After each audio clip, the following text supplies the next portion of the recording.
Three, two, 3, 2, 1, 2. Okay, cool. 3 seconds. Three, two. Hey, it's Jordan with TYT Politics. I'm on YouTube, I'm on Facebook, I'm everywhere. We're in Birmingham, Alabama, where we're covering the minimum wage battle. It's very interesting here. There's a racial component, I believe. I'm here with Birmingham's City Council President, Jonathan Austin. And basically, the bottom line is Birmingham came together, voted to move up from the starvation wage of $7.25 to $10.10. It was going to be incremental, and within a day, the government can't do anything in a day, but stop minimum wage. Within a day, the state government here in Montgomery shut it down. You basically wrote the legislation. Talk to me about the process and kind of what's gone into the battle.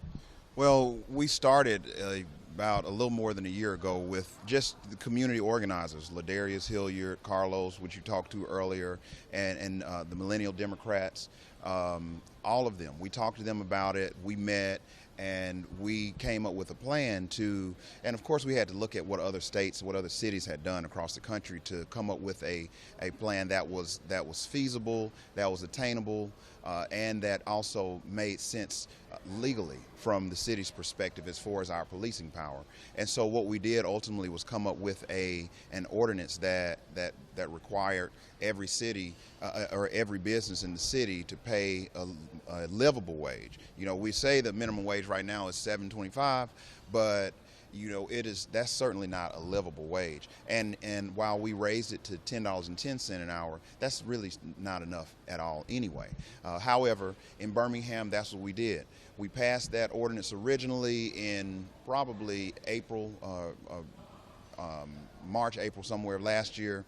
There was a special session convened and in the state legislature, and then miraculously, out of nowhere, like Superman, a speeding bullet, the state legislature, for the first time in its history, passed a law which prohibited any city in the state from passing a minimum wage increase and a mandatory minimum wage increase. And it was the first time the state has moved on any piece of legislation where they went through both houses and the governor signed it a day after the city of Birmingham, basically 2 days after the city of Birmingham passed the ordinance. We passed it on a Tuesday, the governor signed the law into effect on Thursday. So it in effect negated everything that the city council had done, what the city of Birmingham did to try to fight for our citizens. And what's interesting, because people might be wondering, well, why Birmingham? A lot of states are doing the same thing. The states are basically superseding the municipalities, the cities, from raising the minimum wage. However, Birmingham is 74% black. Obviously, we know the history of racism here. And, I mean, it was basically racial lines, this vote. 71 of the yay votes were white.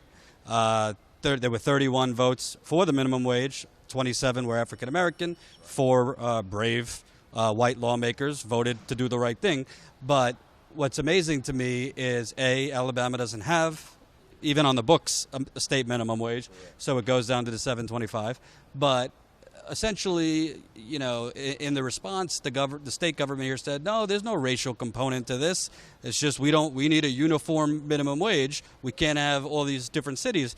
But what's really at the bottom of it, I think, is racial. But B, like we see everywhere else, they got no problem giving subsidies to business and corporations. I mean, I say that all the time. You know, the crazy thing is that, and just as recent as what we did on last week, the city council, the only city in the state of Alabama. Alabama is one of only 4 cities across. Alabama is only one of 4 states in the country that now still charges taxes on food. City council passed a food tax incentive, or a healthy food incentive program, where now we're providing some relief to the poor and the needy in our city. As you said, it's 74% black, almost 30% poverty rate, and so we've got to do something. But the interesting thing is that while the businesses, or while our state legislature is saying that, no, you can't do this, we're going to just make this a uniform minimum wage, which has not happened, which I knew they were not going to do. But more importantly is they make all of these provisions and exceptions in the law for businesses to basically back their bring trucks up to City Hall, and we just dumping cash into these trucks every week. And it makes no sense for us to be able to continue to do that and perpetuate corporate welfare when we're not even trying to give our citizens a handout in this particular instance. We're not doing that. What we're trying to do is give them a hand up out of a situation by at least requiring businesses to pay a livable wage. It's not enough as it is, but it is just mind-boggling to me that we have a state legislature in Alabama. But I'm not surprised. But if you listen to what some of these proponents of the uniform minimum wage thing, uniform minimum wage law that was passed last year, you listen to their comments, read between the lines. It was purely racially motivated. It's unfortunate, and people don't want to talk about that, but that's exactly what happened in Montgomery, and it continues to happen. The state legislature in Alabama continues, even within our own party, the Democrats, some of them join up with the Republicans and attack the city of Birmingham every chance they get. And it's unfortunate because they're hurting the people who need the help the most. And all we're trying to do as city council members is try to help those citizens who need the help the most. And we're not, again, giving handouts, but a hand up out of situations. And that's what we will continue to do. We're going to keep fighting for our people. Well, we should make a few things clear. When we say 725, that's pre-tax. So it's not even 725. You're talking, maybe you make 350, 400, something like that a week. So if you got kids, even if you're single, that's not enough. You're chopping essentials off the table that you need, whether it's medicine, whether it's your rent, your car payment, whatever it is. Secondly, what's interesting to me is Alabama is obviously a Republican state. A lot of these states that say no to the minimum wage, Republican, no, we don't want government handouts, no. The takers, we can't give to the takers, yet they're creating more handouts by doing this. Yeah. A lot of these fast food workers, minimum wage workers, are on food stamps. A lot of them need Medicaid, all this stuff because they don't have a living wage. But if you boost it up modestly, that's money that goes into the economy. And there's just data after data after data that shows this, but they just have their head in the sand. Well, that you raise a good point. Part of that is the fact that, okay, so if we have someone that's making $7.25, which is what you said is not a living wage and it's pre-tax, but what do you think would happen if we increased the minimum wage or made it a livable wage? Guess what would happen? Well, hopefully our goal would be for many of those people who are now using or are on government subsidies would come off.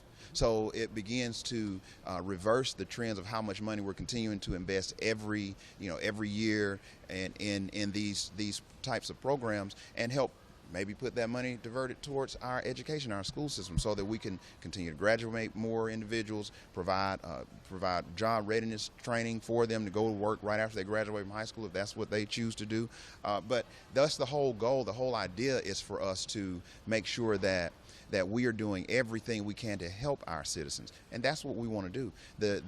The unfortunate reality, though, again, is it goes all the way back to who is representing whose interest. And right now we have legislators in Montgomery and across the country, even in Washington, D.C., that are more concerned about the corporate welfare than they are about the people in the United States. And that is, I think, something that we have to continue to drive home. And I'm thankful for you and thankful for you all coming down to Birmingham to really talk about the issues and put the facts out there. Because there's a lot of foolishness going on, all this fake news that our president talks about. He's right about some of it, but the sad reality is that what's really not being communicated and what's not being put out there is the plight of people in our community and what the city council in Birmingham is trying to do to fight for them. Right. And I also think, we get a lot of trolls because as soon as you mention race, it's like, oh my God, stop, you're creating the racism. Well, the bottom line is, if you got 71 lawmakers, all of them were white, that voted to block a predominantly black neighborhood. What do you call that? Racial progress? So I think, and obviously we're in Alabama and we know the history of Alabama, but, we see in D.C. there's some lawmakers that maybe it's a gesture. They do a little week where they try to live off of the food stamp wage, this and that, and they say they can't. I have a feeling most of these white lawmakers, Republican and Democrat, in Montgomery, they're not in Birmingham on a daily, weekly, yearly basis. They don't see what people. I just interviewed a fast food worker. She's working 3 jobs, and she's struggling, and she don't even have kids. Yeah, well, that's the other crazy part is these individuals who propose this and pass this legislation do not live in Birmingham. They don't have residence in Birmingham, Alabama. While maybe a small portion of their district may touch the city limits of Birmingham, the legislators do not live in Birmingham. And so why is it that they're going to pass this legislation to hurt a community that they're not a part of? They don't know what it's like to live off of a minimum wage. They don't know what it's like to have 3 jobs trying to support your family. They don't know what it's like to have to make a choice between if I'm going to take the bus today or if I'm going to walk because I need enough money to buy some medicine or groceries or whatever. They don't know. They don't understand the challenges and the choices that people we pass this legislation to help the most, how it impacts them and what challenges that they're having to deal with on a daily basis. So it's no way that they can say, oh, well, we care about the people, we just wanted to be uniform. Okay, if that's what you really felt and if that's what you really intended on doing, then why haven't you passed a uniform minimum wage yet? All you said was that everybody has to be uniform. But when are you going to increase it if you really care about the people? But they're not going to do that because they don't care about the people. They care about how they got in office, and the way they got in office was by corporate welfare. They benefited by running their campaigns, people giving them money for their campaigns to get elected on all this stuff, but they were elected to perpetuate corporate welfare and to really continue to scale back the things that help the people in our community that need it most. But the reality is also, there is money and wealth in poverty. That sounds crazy, but it is. I mean, people are getting rich off of poor people. That's how it happens. It has happened like that. It happened hundreds of years ago, and it's continuing to happen today. It's just a new name for it. And so, and one final thing I'll say about this is, as I think about the comments when people are saying, well, I can't believe they're still talking about race in 2017. We just had a black president elected, and all of this kind of stuff. 8 years he was in office, and we're beyond the race issue. No, we're not. If we were, we would not have people doing these crazy things they're doing right now. We wouldn't have legislators making these crazy positions, taking these stances on things like that right now. Now, have we made progress? Absolutely we have. And we've made a lot of progress. Matter of fact, I'm a direct result and recipient of the progress that has been made in Birmingham, Alabama. I'm the youngest person to ever be elected president and the youngest person to be appointed to the city council but the point is, I would not have been able to hold this position had it not been for all of the sacrifices that people have made over the years in order for me to be here. So yes, there's absolutely a lot of progress that's been made, but does that mean that we have reached the end and we've made it? No, we haven't. I believe that there's a lot more work that we have to do. Crime's on the rise in our communities across the country. People are suffering every day. Children are born into a hopeless environment every day. And the only way that we can really change that is if we keep continuing to elect people like myself and others on the council that really care about the community and care more about how we help those who need it most. And I'm not anti-business. I'm pro-business. I'm all for that. I believe that businesses should be able to come into a community, set up shop, and do everything they can to be successful, because that also helps our economy. But there's got to be a balance, and there's got to be a way to help the people who need the help the most, and also make sure that our businesses are successful. We have a responsibility to do that, but our ultimate responsibility as elected officials is to help those citizens that came to the polls, voted for us, and need our help to be a voice for the voiceless. And I also want to add that the governor here, plenty of money. They're building 4 mega prisons. He's cut education, all those things. Last thing, I think that there's somewhat of a dirty little secret developing that in a lot of these southern states where most people wouldn't, like, what is a progressive? There's no progressives. That there's actually progressive movements kind of mobilizing. Birmingham, Bernie Sanders was just in Mississippi of all places. You saw the crowd there. So do you think part of it is also that a Republican government doesn't want to give an inch to a place like Birmingham? Because I was reading Huntsville, Tuscaloosa, some other areas where thinking of following Birmingham's lead to raise the minimum wage. Yeah, yes. And so that is the thing. Birmingham has continued to be a beacon for justice, hope, and equality. All the things that happened in the 1960s that led us to where we are today is because the people in Birmingham, the young people in Birmingham, they stood up and said, we're not going to continue to allow this oppression and all this to hold our entire community back. They took a stand. These kids were leaving out of middle school, high school, college, coming to the city to march for equality and justice. And that's what's happening now. Even in spite of everything that we see down in Montgomery, we see it happening. I believe that there is a groundswell of young, progressive-minded people who could care less if you black or white, rich or poor, or anything like that. At the end of the day, everyone wants to live in a community that's safe, that's welcoming, they can get a good job, raise their family. That's what everybody wants. And no, I don't think anyone, whether they're on whatever side of the aisle they're on, could ask for anything more than that and expect anything more. That's what people want at the end of the day. Even the wealthiest of the wealthy, all of them, they ultimately want to be able to provide, protect, and preserve their families. And so what we, as the young people in our community continue to mobilize, continue to get actively involved in politics, all politics is local. All of it is local. And so as we continue to do this on a local level, it's going to just continue to grow. And I believe that we have to keep this momentum going, keep it active, keep people involved, keep people informed through you and others like you that want to get the right message out. And I believe that we can, as a community and as a country, really move the needle on where things need to be as it relates to social and economic justice for all of the citizens in Birmingham and the United States, for that matter. And real quick, to the majority of Alabama voters that keep electing these folks, predominantly white, not saying they're bad people, but that's just a fact. They're predominantly white. What's your message to them? Because it seems to me by principle, they're against government welfare and subsidies, but they don't realize they keep voting for corporate welfare. Well, see, but it's because they don't understand.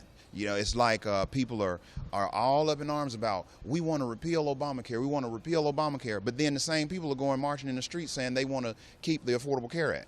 They don't even know that it's the same thing. So you got those types of dynamics. People are being misinformed with all this fake news, and they're being misguided, and so they're voting a lot of times against their own self-interest, but they don't know. And so when you look at all the people that are voting, and you look at where they come from, where they live, how many people, then you start to understand why they're even possibly voting the way that they are. And they're only voting for these people because they look like them. But they don't understand what they're actually voting for. And if they knew that them sending a particular person into office is actually voting for things that are hurting them, a lot of these people, even in Alabama, are on welfare. White, rural, all of that, they're receiving welfare too. Fourth poorest state in the country. Okay. Hello, somebody. So I'm just saying, they are voting against their own self-interest, but they don't know, because the message and I have to give the Republican Party credit, they have done a great job of crafting their message that is really got people bamboozled. They got Fox News, Rush Limbaugh, and a whole gang of people to help them with that. They got it. They have their message down. And they've been driving that message at every level of government. And until we, as a community, again, organize ourselves and come around a central message for us as a party of Democrat, and not just as a party, but as a community, have a central message that we want, this is what we want, this is what we demand, then things are not going to change. But I believe that we are. And I believe that people are motivated. I believe, as you, just from the other people that you've interviewed before me, I believe that we have the opportunity, and I believe that we're, as slowly but surely, we are seizing that opportunity, and we're not going to let it slip out of our grasp, because the people are depending on us. And I'm the youngest president of the city council, and I'm the youngest person on the city council. I'm 38, so that's probably why they don't like you, because you speak your mind. I speak my mind. They don't scare me. The people voted for me to be in office, not the businesses. Yes, businesses have supported my campaign. Yes, they've given money to my campaign. Yes, they've done all of that. And yes, I'm gonna make sure I do everything I can to help them. But I'm not gonna do it at the expense of any of these citizens. I'm not gonna do that. And so I do believe that we can make it work. And so, you know, hey, even some of the businesses that supported me in the past, maybe they won't support me this time, but that is not my concern. My concern is what is in the best interest of these citizens, and I'm just going to continue to do that. And I think white people should care too. White people should care too, because white people are getting stampeded across the country too. Low wage workers, poor white workers. Yeah, they should. Everybody should care, and that's the whole thing. But you know, it's very look. Oh, look at that. You see, when you try to do media, they shut you down. All right. All right. Thank you very much. Yeah, I appreciate it. appreciate it. Yep. It was going to happen one time today. You have to go speak to the department people first. We're done. We're done. Show up on Friday Thank you, sir. and do a bunch of shit that you don't have clearance to do. He called it shit. You called it shit. Okay. Thank you. Right in front of the kids. Shit. Now you said it, Jordan, so we I can't know. blame I'm him. an equal opportunity. Thank you. Thank You're you. going to help the video go really viral. Yeah, he is. That's great. I appreciate it. That was great. All you'd have to do is go I get think we got. Okay, That's all it takes. we're done. We don't even live here. We're on a plane tonight. was live too, right? Yeah. There. All right. Yeah, let me go upstairs. Thank you, sir. I'll be in touch with you.